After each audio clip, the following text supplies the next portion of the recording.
Welcome to Dialogues for Change. Life is not a void to be filled. It is a plenitude to be discovered. Today, I would like to share with you some thoughts on culture and how to deconstruct maybe the notion of culture so that we can take it into account in a meaningful way in today's contemporary world. The thoughts I will share with you are taken from a beautiful book by Engle Merry on human rights and gender violence, translating international law into local justice. Deconstructing culture. Although culture is a term on everyone's lips, people rarely talk about what they mean by it. The term has many meanings in the contemporary world. It is often seen as the basis of national, ethnic, or religious identities. Culture is sometimes romanticized as the opposite of globalization, resolutely local and distinct. It sometimes refers to rural villages and minority communities where life is understood to be governed by fixed traditions. Within white settler states, such as the United States and Canada, it offers an apparently benign way of describing immigrant minorities, racializing these populations while appearing to describe differences in terms of values and beliefs. In international human rights meetings, culture often refers to traditions and customs, ways of doing things that are justified by their roots in the past. There is a whiff of the notion of the primitive about this usage of the term culture. It is not what modern urbanites do, but what governs life in the countryside. As I observed UN meetings, I found that transnational elites often located culture out there, in villages and rural areas, rather than in here, in their offices and conference rooms. Culture more often describes the developing world than the developed one. Culture was often juxtaposed to civilization during the civilizing mission of imperialism, and this history has left a legacy in contemporary thinking. Culture is also celebrated as heritage. A report from a meeting of the Regional Office of South Asia of UNICEF in 1999 reflects this complicated set of meanings. The report says that South Asia has a vibrant women's movement with networks and a considerable body of knowledge. But there is a need to change belief systems and modes of interaction and to recognize and promote basic rights. The report says, often cultural traditions provide justifications to preserve discriminatory practices. UNICEF must always review and challenge such practices that reinforce inequity based on gender, class, and caste. Such a position should not be construed as a rejection of the richness and diversity of age-old cultural heritage in the region. End of the quote. There is a dual voice that runs through this document as well as others. Violence against women is a product of traditional cultural practices, which must be changed, but cultural heritage is something to treasure.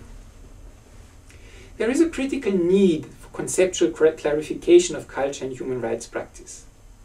Insofar as human rights relies on an essentialized model of culture, it does not take advantage of the potential of local cultural practices for change. Practices labeled harmful and traditional are rarely viewed as part of wider systems of kinship and community, yet they are deeply embedded in patterns of family and religion.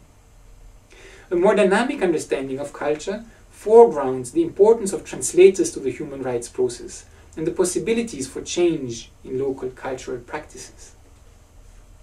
Anthropologists have spent the past century theorizing culture and how it changes. This framework defines culture as historically produced in particular locations under the influence of local, national, and global forces and events. Cultures consist of repertoires of ideas and practices that are not homogeneous but continually changing because of contradictions among them or because new ideas and institutions are adopted by members. They typically incorporate contested values and practices. Cultures are not contained within stable borders, but are open to new ideas and permeable to influences from other cultural systems, although not all borders are equally porous. cultural discourses legitimate or challenge authority and justify relations of power. Of the myriad ways culture is imagined in the transnational human rights discussions, two of the most common ones reflect an essentialized concept of culture. After describing these views, I show an anthropological conception of culture offers a valuable framework for understanding the historical and contextual features of specific social arrangements and the possibilities for change within local communities. Now in the next pages, she develops a little the idea of culture as tradition, the first way of essentializing it, then culture as national essence, the second way of essentializing it. And then she proposes the idea of culture as being contentious. And here she writes, culture defined only as tradition or as national essence implies that villages are full of culture, but that there is no culture in the conference halls of New York and Geneva. Yet culture is as important in shaping human rights conferences as it is in structuring village mortuary rituals. Thinking of those peoples formerly labeled backward as the only bearers of culture neglects the centrality of culture to the practice of human rights. UN meetings are deeply shaped by a culture of transnational modernity, one that specifies procedures for collaborative decision-making, conceptions of global social justice, and definitions of gender roles. Human rights law is itself primarily a cultural system. Its limited enforcement mechanisms mean that the impact of human rights law is a matter of persuasion rather than force, of cultural transformation rather than coercive change. Its documents create new cultural frameworks for conceptualizing social justice. It is ironic that the human rights system tends to promote its new cultural vision through a critique of culture.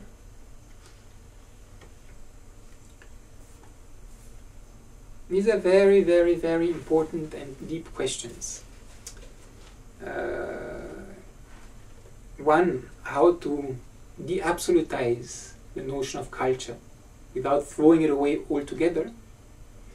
And also in very concrete examples, as here in the human rights field, how to take it into account without completely throwing away this idea of a shared human nature that we all have, and that we tend to identify with the notion of the universality of human rights, as being very scared when suddenly we talk about cultures and traditions which we perceive as being a challenge of humanity, a way of getting chaos into an orderly, civilized way of living. I hope that these thought-provoking insights fueled your own reflections and inspired you on this Thursday, 17th of May 2012. Thank you.